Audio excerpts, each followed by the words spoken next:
Hakuna Matata et bienvenue dans C'est l'heure du réveillage, le podcast dédié aux personnes au bout du rouleau, prêtes à briser le cycle de l'épuisement et du burn-out, à raviver leur énergie et à se reconnecter à l'essentiel. Je suis Elodie, thérapeute bien-être et santé mentale.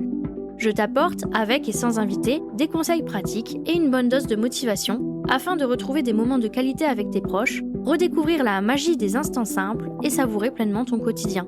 C'est parti pour l'épisode du jour, je te souhaite une bonne écoute.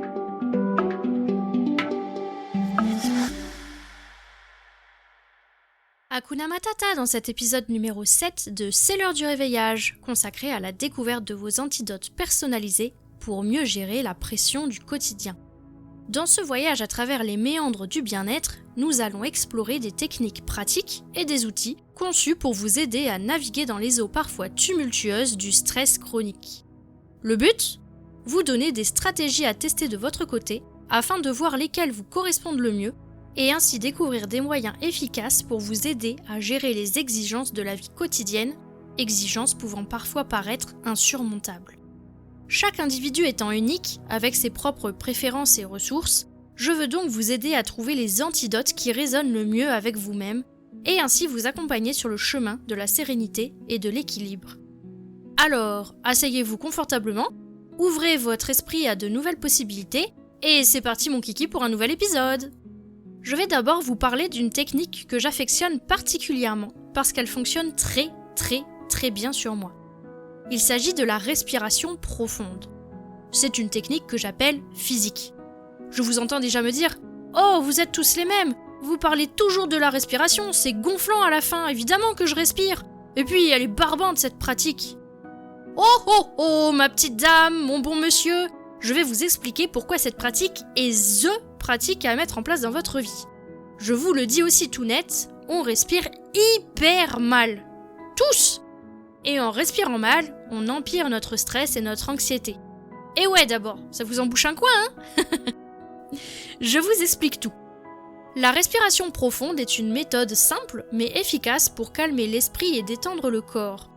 Contrairement à la respiration habituelle, qui est souvent rapide et superficielle, la respiration profonde implique une inhalation lente et profonde, suivie d'une expiration contrôlée, tout aussi si ce n'est plus lente et profonde.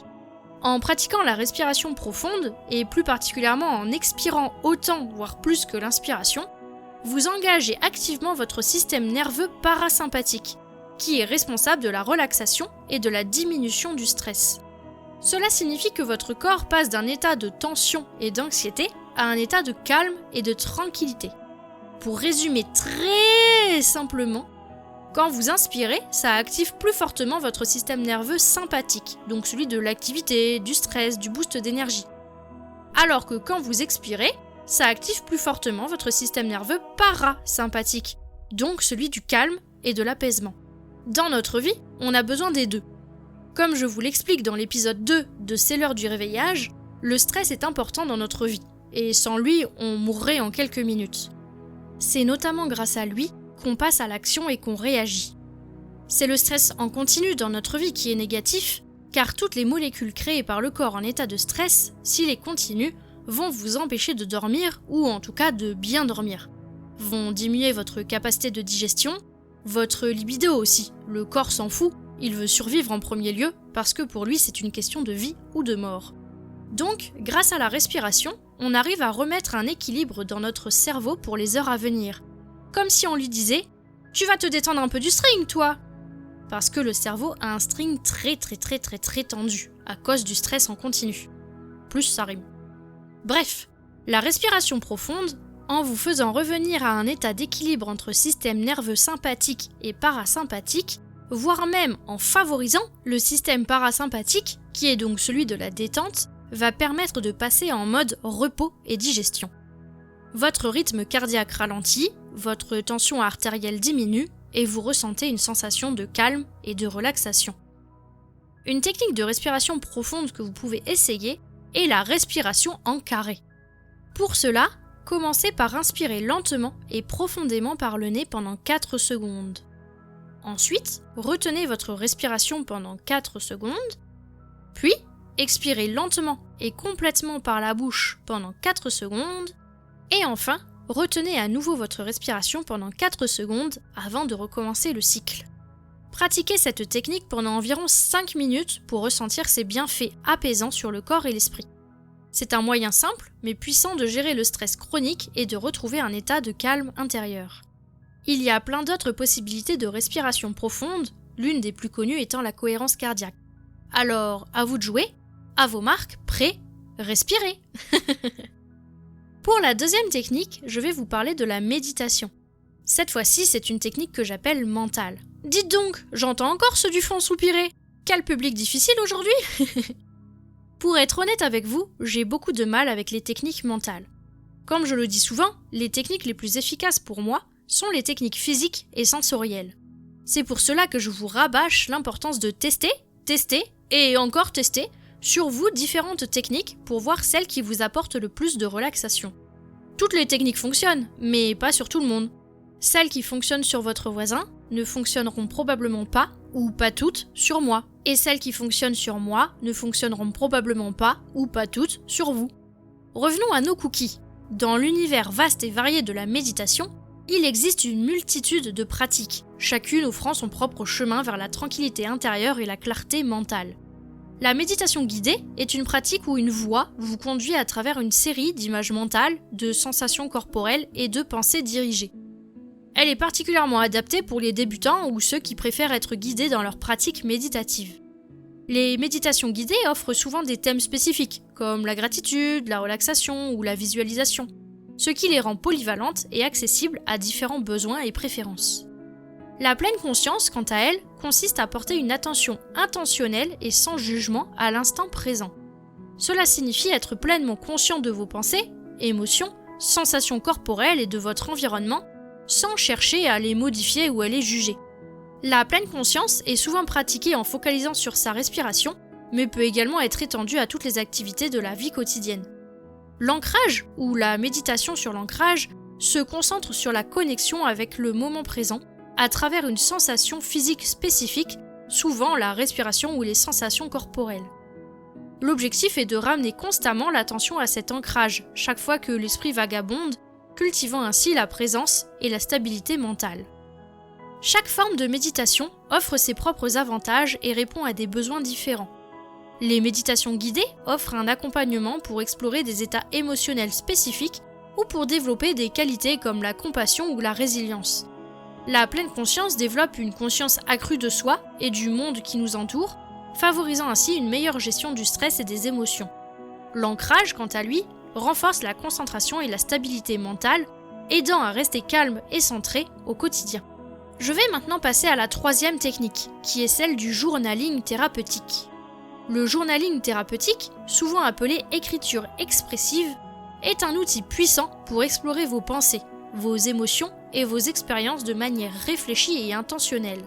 Contrairement à un simple journal quotidien, le journaling thérapeutique implique une approche plus structurée et ciblée pour traiter des questions spécifiques et approfondir la compréhension de soi.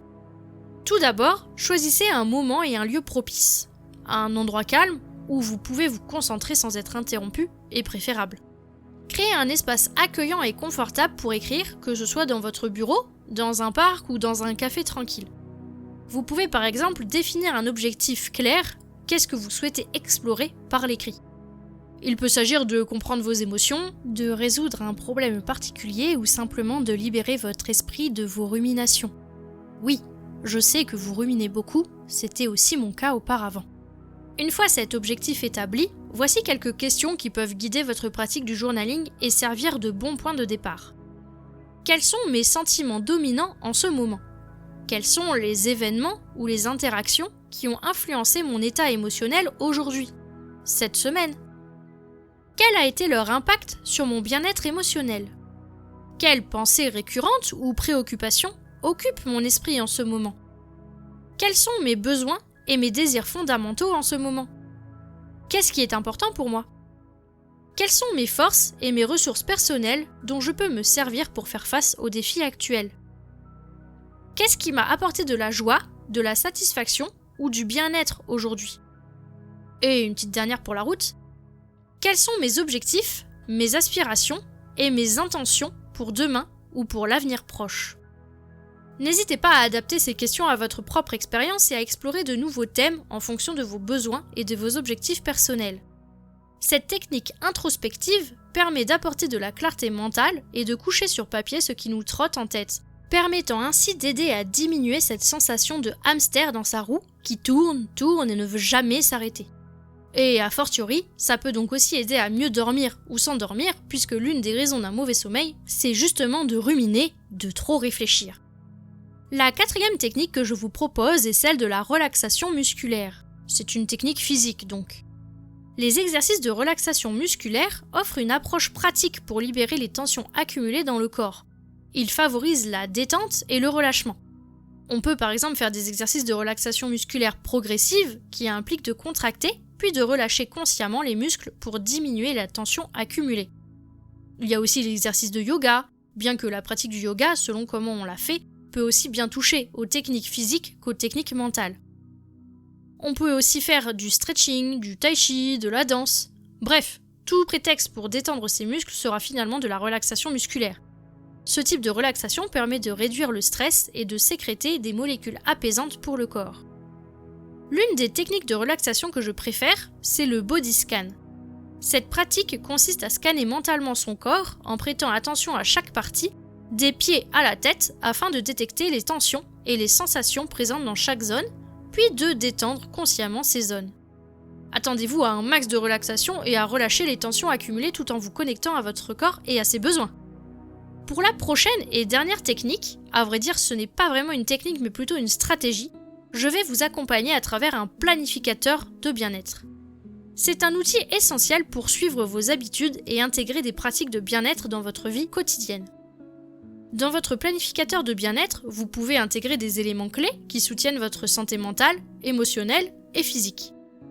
Vous pouvez par exemple vous créer une routine matinale sur mesure. Celle-ci peut inclure des pratiques qui vous préparent mentalement et émotionnellement pour la journée à venir. Cela peut être une méditation courte, quelques instants de gratitude où vous réfléchissez aux aspects positifs de votre vie, ou même une activité physique légère pour dynamiser votre corps et votre esprit. Pareil, vous pouvez aussi vous créer une routine du soir sur mesure et surtout qui vous convient à vous. Si vous la faites en vous forçant, c'est probablement qu'elle ne vous convient pas tant que ça.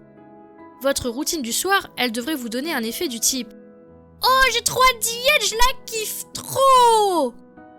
Votre routine du soir, c'est vraiment l'occasion de vous détendre et de vous préparer à un repos réparateur. Cela peut impliquer des activités apaisantes comme la lecture, la respiration, du yoga du sommeil, pourquoi pas. C'est votre moment. Prenez ce temps pour vous décompresser et vous déconnecter des écrans. Vous allez voir, cela va favoriser un sommeil de meilleure qualité et un meilleur endormissement. D'ailleurs, je ne vous l'ai pas dit, c'est vrai qu'à mes yeux ça coule de source, mais ça ne l'est pas forcément pour tous. Ces moments de routine ou de temps pour vous ne devraient pas inclure de présence sur les réseaux sociaux. Malheureusement, le temps passé sur les réseaux, à swiper ou dérouler le fil d'actualité, n'est absolument pas reposant pour le cerveau, et peut même avoir l'effet inverse lorsque les informations que vous lisez sont stressantes ou anxiogènes. Enfin, une dernière routine que j'ai incorporée dans mon quotidien, c'est le rituel d'auto-empathie et d'auto-compassion. C'est, pour moi en tout cas, essentiel à mon équilibre et à mon lâcher-prise. Je prends quelques minutes chaque jour pour me connecter avec mes émotions, avec les sensations de mon corps, à écouter mes besoins et à les soutenir, me soutenir, comme je le ferais pour les personnes les plus chères à mon cœur. Je vous la recommande chaudement celle-là. Dans votre planificateur de bien-être, vous pouvez réserver un espace pour noter ces routines et rituels, ainsi que pour suivre vos progrès et ajuster vos pratiques en fonction de vos besoins. Ces pratiques ont renforcé ma capacité à faire face au stress et à maintenir mon équilibre émotionnel et mental dans mon quotidien. Enfin, je vais terminer cet épisode sur l'importance, la super méga importance de la mort qui tue les cookies, pour dire à quel point c'est important, hein. Donc l'importance de l'utilisation régulière des techniques et routines, dans un premier temps, pour trouver celles qui vous correspondent. C'est pas en testant une fois 5 minutes qu'on peut savoir précisément si ça nous correspond, hein, je vous vois.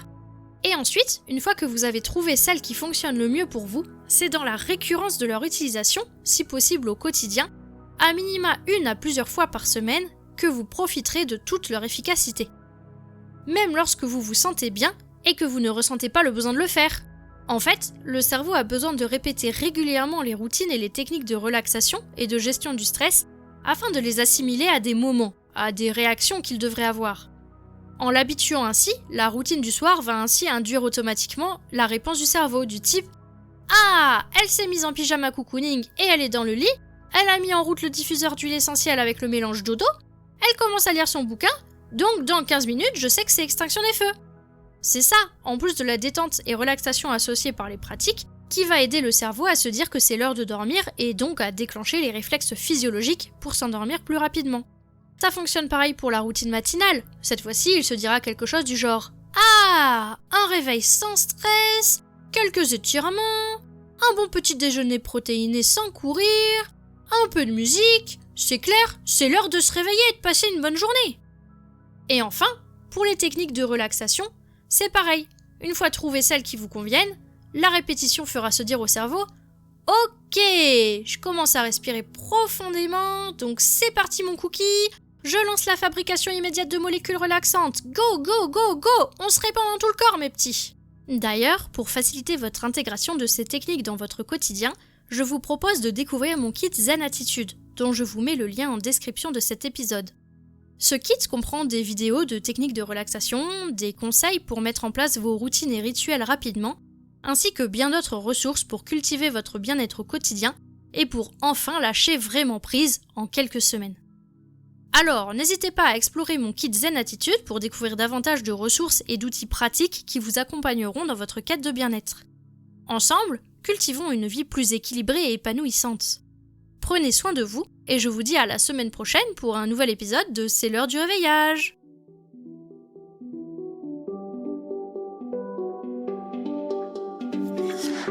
Merci du fond du cœur d'avoir partagé ce moment de réveil avec moi aujourd'hui. Si ça a allumé une petite étincelle en toi, abonne-toi pour être sûr de ne rien manquer. Tu peux me laisser un petit mot doux, un like, un partage si tu le souhaites, car chaque geste compte pour faire rayonner cette énergie positive. On se retrouve la semaine prochaine pour une nouvelle dose de vitalité, de rire et de découverte. Ensemble, on propage la joie de vivre, un épisode à la fois. Prends soin de toi et à très bientôt!